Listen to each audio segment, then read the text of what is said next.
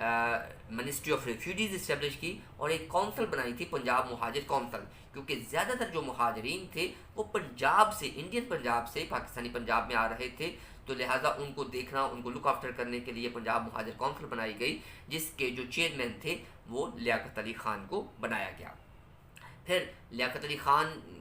قائد اعظم کی ڈیتھ کے بعد ظاہر یہ معاملہ چلتا رہا، اور لیاقت علی خان نے ویری سون ٹل اکتوبر 1948 تک بہت سارے جو مہاجرین تھے، آلموسٹ تمام جو مہاجرین تھے ان کو پنجاب، سندھ، کے پی، بلوچستان اور اسٹیٹ آف بہاولپور میں ان کو سیٹل کر دیا گیا تھا، اور ان کے تمام جتنے بھی ضروری اقدامات تھے، ان کے ٹیمپریری شیلٹر، ان کے فوڈ، ان کے جو بھی میڈیسن وغیرہ کی جو بھی ضرورت تھی، وہ لیاقت علی خان خود ان کو دیکھ رہے ہیں۔ اس کے بعد ہے یہ متروکہ جائیدادوں کا مسئلہ۔ تقسیم کے ساتھ ہی یہ مسئلہ بہت امپورٹنٹ تھا، کیونکہ جو بہت سارے جو نان مسلم ریفیوجیز یہاں سے مائیگریٹ ہو کے گئے تھے، یا جو مسلم ریفیوجیز وہاں سے مائیگریٹ ہو کے آئے تھے، ان کی جائیدادوں کا مسئلہ ظاہر ہے it was a very important. تو اس وقت کی جو پاکستانی گورنمنٹ اور انڈین گورنمنٹ، ان میں ایک جنوری 1949 میں ایک ایگریمنٹ ہوا، جس کے تحت یہ ڈیسائیڈ ہوا کہ یہ جو متروکہ جائیدادیں ہیں، ان کے جو مالک ہیں وہ اپنی جائیدادوں کو یا تو سیل کر سکتے ہیں، یا ان کے بدلے میں اپنی جائیدادیں جو ہیں وہ اس کا تبادلہ بھی کر سکتے ہیں۔ لیکن بہت جلد یہ جو ہے انڈیا اپنے اس معاہدے پہ قائم نہ رہا۔ پھر اس کے بعد ہے حیدرآباد دکن۔ حیدرآباد دکن جیسے میں پہلے بتا چکا ہوں، it was the richest state Umang all the princely state. تو اس پہ ظاہر ہے مہاراجہ جو تھا وہ پاکستان کے ساتھ الحاق کرنا چاہتا تھا، وہ ایک لمبی سٹوری ہے۔ انڈیا نے اس کو by force 11 September, keep in mind this the same day when the founder of Pakistan Quaid Azam was died, at the same day India نے اس اسٹیٹ پہ ایک پولیس ایکشن کے تھرو اس پہ قبضہ کر لیا، اور جو نظام تھا اس کا نام میر عثمان علی خان تھا۔ ظاہر اس کے پاس اور کوئی آپشن نہیں تھی اس کو وہ تسلیم کرے۔ پھر اس کے ساتھ جو اس ریاست کا جو ڈیفنس منسٹر تھا، جو وزیر دفاع تھا، سید قاسم رضوی، یہ کافی دیر انڈیا کی جو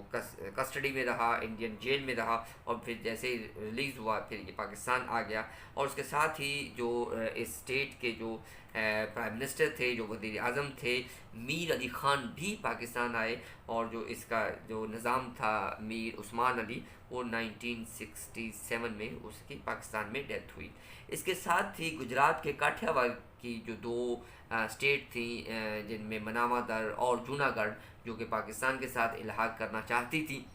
اس پہ بھی انڈیا نے بائی فورس جو تھا اپنا قبضہ کیا۔ آلدو لیاقت علی خان نے اس پہ ایک بہت زیادہ احتجاج بھی کیا انڈین اس ایکشن پہ، لیکن انڈیا جیسے جو بے ضمیر ملک ہوں، اس پہ ایسے احتجاج کا کوئی فائدہ نہیں ہوتا۔ کشمیر کے اندر جنگ بندی۔ اب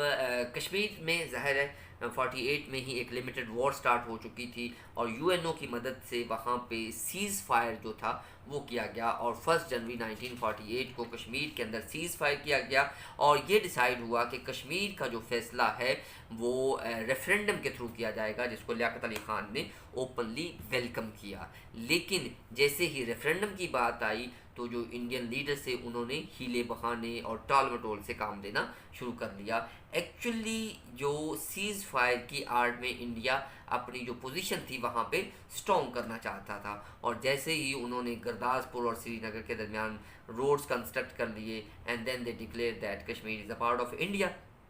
اب اس پہ بھی لیاقت علی خان پہ کافی کرٹیسائز ہوتی ہے کہ انہوں نے سیز فائر کیوں کیا، حالانکہ اس وقت جو مجاہدین اور پاکستان فورسز لڑ رہے تھے انہوں نے بہت سارے ایریا کیپچر کر لیا تھا۔ لیکن keep in mind at the start جب ہم ارلی پرابلم کو دیکھیں گے، ہمارے تو اور بہت سارے پرابلم تھے، ہمارے پاس ویپنز کہاں سے آتے، ہم دونوں ملکوں کے پاس، پاکستان کے پاس اسپیشلی پاکستان کے پاس تو اتنے ویپنز ہی نہیں تھے کہ ہم مزید وہاں پہ جا کے جنگ لڑتے، اور اس لیے اس موقع پہ ہمارے پاس جو سیز فائر کے علاوہ اور کوئی آپشن تھی ہی نہیں۔ پھر اس کے بعد ہے مشرقی سرحد کا تعین۔ بنگال تقسیم ہوا، اس میں ایسٹ بنگال جو تھا وہ پاکستان کا حصہ بن گیا، اور جو ویسٹ بنگال تھا وہ انڈیا کا حصہ۔ لیکن آن گراؤنڈ باؤنڈری کا کوئی تعین نہیں کیا گیا تھا، جس کا فائدہ اٹھاتے ہوئے بہت سارے جو ہندو تھے وہ مسلم فسادات میں، مسلم رائٹس میں شامل تھے اور مسلمانوں کا قتل عام کیا جا رہا تھا۔ تو پھر لیاقت علی خان کی کوششوں سے یہ مشرقی پاکستان میں جو انڈین انٹرفیرنس تھی اس کو بند کیا گیا، اور جو سرحد بندی تھی آن گراؤنڈ اس کا بھی تعین کیا گیا، اور ایک باؤنڈری لائن جو تھی وہ کلیئر کی گئی۔ اس کے بعد ہے آبجیکٹو ریزولوشن، قرارداد مقاصد۔ اچھا، اٹ واز ویری امپورٹنٹ۔ جب پاکستان بنا تو اس کے بننے کے بعد دو لاجک سامنے آئے۔ کچھ لوگوں کے نزدیک پاکستان جو تھا وہ دو قومی نظریے کی بنیاد پہ بنا، on the basis of two nation theory, جبکہ کچھ کے نزدیک کیونکہ مسلمانوں کو اکنامک رائٹس نہیں مل رہے تھے اس وجہ سے پاکستان بنایا گیا۔ تو اب پاکستان بننے کے بعد جو ٹو نیشن تھیوری کے سپورٹرز تھے وہ چاہتے تھے کہ ملک کے اندر جو ہے وہ اسلامی کانسٹیٹیوشن جو ہے وہ امپلیمنٹ کیا جائے، لیکن وہ لوگ جو یہ سمجھتے تھے کہ معیشت کی وجہ سے یا اکانومی کی وجہ سے پاکستان جو ہے حاصل کیا گیا ہے، وہ ایک سیکولر اسٹیٹ چاہتے تھے، وہ سیکولر کانسٹیٹیوشن چاہتے تھے۔ لیکن again it was a great effort of the Liaquat Ali Khan کہ انہوں نے فرسٹ کانسٹیٹیوشنل اسمبلی سے objective resolution on the basis of Islamic principle کی بیس پہ انہوں نے قرارداد مقاصد کو منظور کروایا آن 12 مارچ 1949 کو۔ پھر اس کے بعد پروڈا کا قانون، لیاقت علی خان نے 1949 میں کانسٹیٹیوشن اسمبلی سے پروڈا کا قانون منظور کروایا۔ یہ ایک ایسا قانون تھا اگر کوئی بھی جو پولیٹیشین یا بیوروکریٹس جو ہے وہ کسی بھی کرپشن میں یا کسی بھی اللیگلٹی میں ملوث پایا جاتا ہے تو اس کو کم از کم جو ہے وہ 10 سال کے لیے اس کو ڈسکوالیفائی کیا جائے گا، اور اس پروڈا کے تحت بہت ساری مسلم لیگیوں کو بھی پنش کیا گیا، اور بہت سارے جو بیوروکریٹس سے سارے صوبوں میں ان کو پنش کیا گیا۔ پھر اس کے بعد ہے جی Liaquat Nehru pact. In April 1950 before going to America, مئی میں امریکہ گئے تھے لیاقت علی خان، اپریل میں انہوں نے انڈیا کا وزٹ کیا، اور اس دوران لیاقت نہرو پیکٹ ایک بڑی ڈیولپمنٹ یہ تھی کہ ابھی تک 50 میں وہاں سے بہت سارے مسلمانوں کو پش کیا جا رہا تھا کہ جاؤ آپ کا پاکستان بن گیا ہے، آپ پاکستان میں جاؤ، پھر ان کو وہاں پہ ان کا کوئی رائٹس نہیں دیا جا رہا تھا، تو لہٰذا جو انڈین مسلم تھے وہ بڑے پریشان تھے کہ اب ہم جا بھی نہیں سکتے، یہاں پہ ہمیں ہمارا جینا اجرن کیا ہوا ہے۔ تو پھر لیاقت نہرو پیکٹ میں یہ چیز تسلیم کر لی گئی کہ اب کوئی ملک کسی بھی شہری کو دوسرے ملک بھیجنے کے لیے فورس نہیں کرے گا، اب جو جہاں پہ ہے وہ اسی ملک کا سٹیزن ہے، یعنی کہ جتنے بھی مسلمان انڈیا میں ہیں وہ انڈین سٹیزن شپ اب اڈاپٹ کریں گے، اور اگر کوئی نان مسلم ڈیفینیٹلی ہیں اور وہ جو ہے وہ پاکستانی سٹیزن جو ہے وہ ایکسیپٹ کریں گے۔ اس کے بعد ان کا visit America. May, Pakistan came into being in 1947. The whole world was divided into the two phases, two blocks. Communist bloc, which was led by the Russia, and the democratic bloc that was led by America. اور ہمیں دونوں کی طرف سے invitation تھی، لیکن اگرچہ جو رشیا تھا وہ ہمارے ساتھ ملتا تھا، بارڈر اس کے ملتے تھے، صرف 93 کلومیٹر کی ایک واق خان کی پٹی تھی۔ اس کے بعد آگے central Asian state, at that time they was a part of Russia, تو ہم رشیا تو ہمارا نیبر میں تھا، لیکن ہم نے رشیا کو چھوڑ کے امریکہ کو وزٹ کیوں کیا؟ It's a very common question, جس کا آنسر فائنڈ آؤٹ کرنا بہت ضروری بھی ہے۔ یاد رکھیں سب سے پہلا جو پرابلم تھا وہ ہمارے آئیڈیالوجیکل کانفلکٹ تھے۔ Ideological conflict Pakistan came into being on the basis of Islamic ideology, جبکہ کیمونسٹ کے نزدیک جو ہے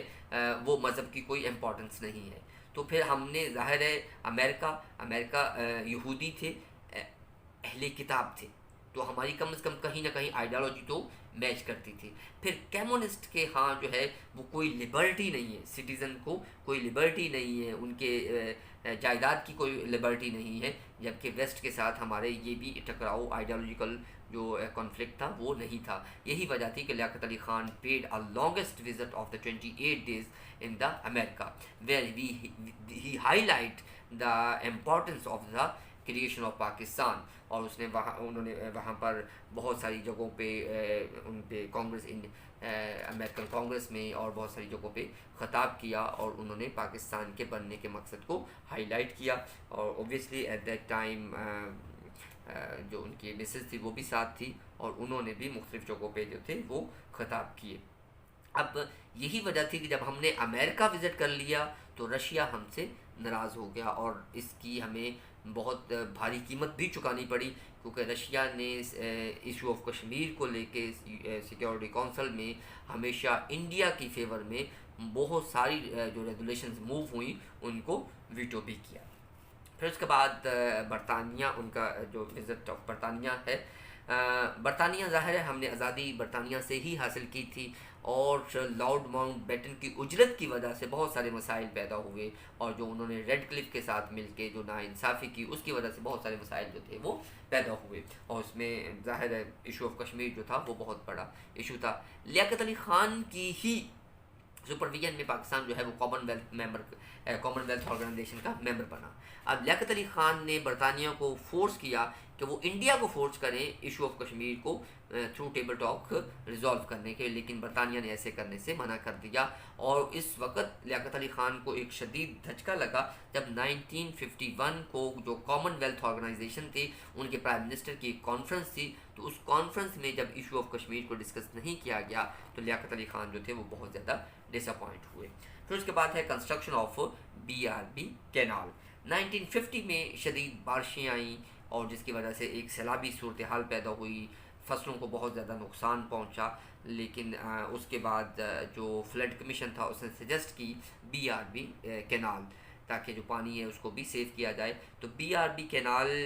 جب کنسٹرکٹ کی گئی تو اس کی اسٹریٹجک امپورٹنس بہت زیادہ تھی، جس کی ریئلائزیشن آپ وار آف 1965 میں بھی کر سکتے ہیں کہ یہ ایک ہمارے ڈیفنس کی صورتحال بھی، ڈیفنس کے لیے بھی بہت امپورٹنس ہے۔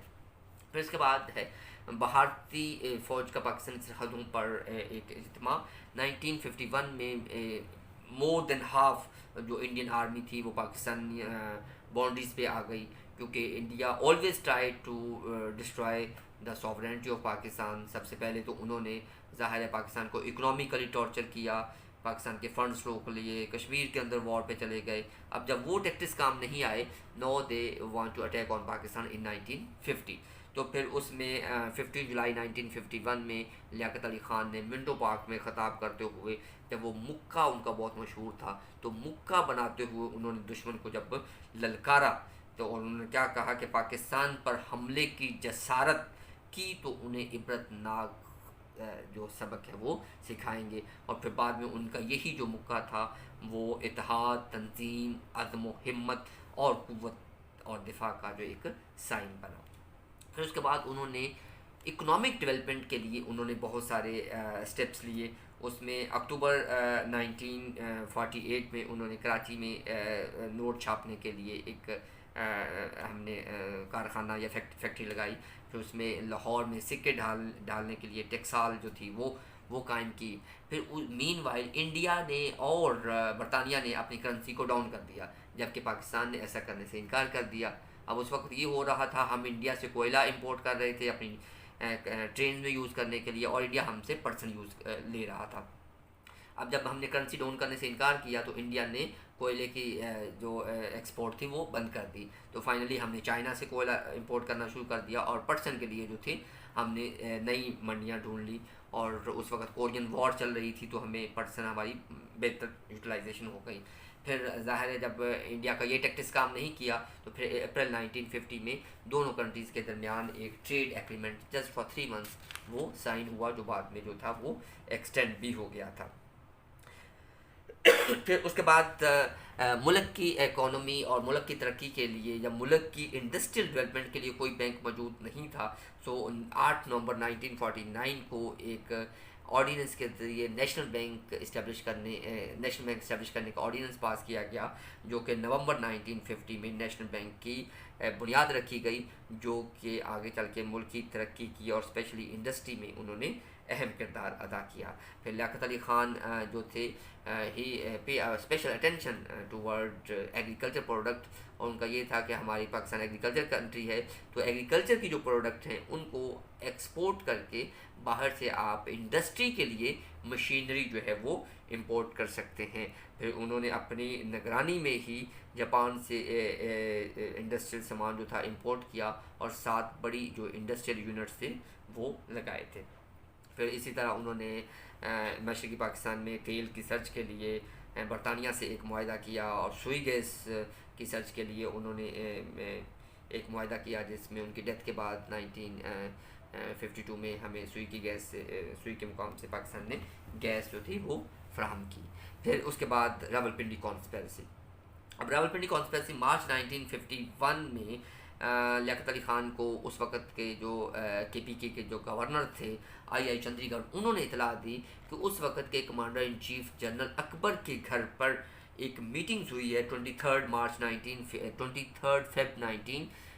1951 کو، اور اس میٹنگ کا ایجنڈا یہ تھا کہ جی بھارت نے جو کشمیر پہ ناجائز قبضہ کیا ہے اور جنگ بندی کے بعد جو صورتحال ہے اس کو ڈسکس کرنے کے لیے، لیکن ان کیس وہ یہ تھا کہ ایک فوجی ریولیوشن کے تھرو جو ایک سویلین گورنمنٹ ہے، جو لیاقت علی خان کی گورنمنٹ ہے، اس کو ٹاپل کیا جائے۔ لیکن جب اس سازش کا لیاقت علی خان کو ٹائملی پتہ چلا، تو اس سازش میں فیض احمد فیض جو بہت بڑے کمیونسٹ آئیڈیالوجی کے سپورٹر ہیں وہ بھی شامل تھے۔ پھر اس کے بعد ترقی پسند ادیب جو سجاد ظہیر وہ بھی شامل تھے، تو یہ سب لوگ شامل تھے۔ اور فائنلی 13 اپریل 1951 کو ہائی کورٹ راولپنڈی سازش میں ہائی کورٹ پہ مشتمل ایک ٹربیونل بنایا گیا، جس نے 15 میں سے جو 12 اشخاص تھے ان کو مختلف مدت کی سزائیں جو سنائی گئی تھی۔ پھر اسلامک کنٹریز کے ساتھ ان کے ریلیشن کیسے تھے؟ اوبویسلی اس وقت جو انڈونیشیا تھا وہ دے ور اسٹرگلنگ فار انڈیپینڈنس، تو ان کی جو موومنٹ تھی اس کو سپورٹ کیا۔ ایران کے اندر 1949 میں لیاقت علی خان نے ایران کا وزٹ کیا، in return Shah of Iran نے وزٹ کیا۔ پھر پرائم منسٹر آف ایران مصدق حسین نے جب آئل نیشنلائزیشن کی پالیسی اختیار کی تو اس کو بھی لیاقت علی خان نے سپورٹ کیا، اور لیاقت علی خان نے امت جو اسلامک کنٹری تھی ان کی یونٹی کے لیے بھی اہم کردار ادا کیا۔ اور ان دا لاسٹ ون قائد ملت کی شہادت، ان کو 16 اکتوبر 1951 کو کمپنی باغ، اب تو لیاقت باغ اس کے بعد اس کا نام رکھا گیا، اس وقت کمپنی باغ راولپنڈی میں جلسہ عام سے خطاب کر رہے تھے۔ جب وہ آئے ہیں تو انہوں نے گارڈ آف آنرس پہ پہلے اس کا معائنہ کیا ہے، اس کے بعد اسٹیج پہ بیٹھے ہیں۔ تو ابتدائیے کے بعد جب ان کو اسٹیج پہ بلایا گیا ہے، ابھی وہ اسٹیج پہ آئے ہی ہیں تو سید اکبر نامی ایک پٹھان تھا جس نے ان کو شوٹ کیا۔ اب یہاں پہ اگین دیکھیں، اگر راولپنڈی کانسپیرسی ناکام ہوئی تو یہاں پہ ان کو شہید کر دیا گیا، اور جس نے قائد لیاقت علی خان کو شوٹ کیا اس بندے کو موقع پہ ہی مار دیا گیا تاکہ فردر اس سے کوئی انویسٹیگیشن ہو ہی نہ سکے۔ اس کی اسکاٹ لینڈ یارڈ نے بھی تحقیقات کی ان کے کیس کی، لیکن اس کی فائنڈنگ ہی مسنگ ہے۔ انہوں نے جو فائنڈنگ کی اس کی فائل سے فائنڈنگ ہی مسنگ ہے۔ یہاں پہ جو ہم نے فائنڈنگ کی، جو اس کے کیس کی انویسٹیگیشن کی، وہ ابھی تک منظر عام پر آ نہیں سکی۔ So it is the conspiracy, always there is a conspiracy of the big powers. And thank you for watching.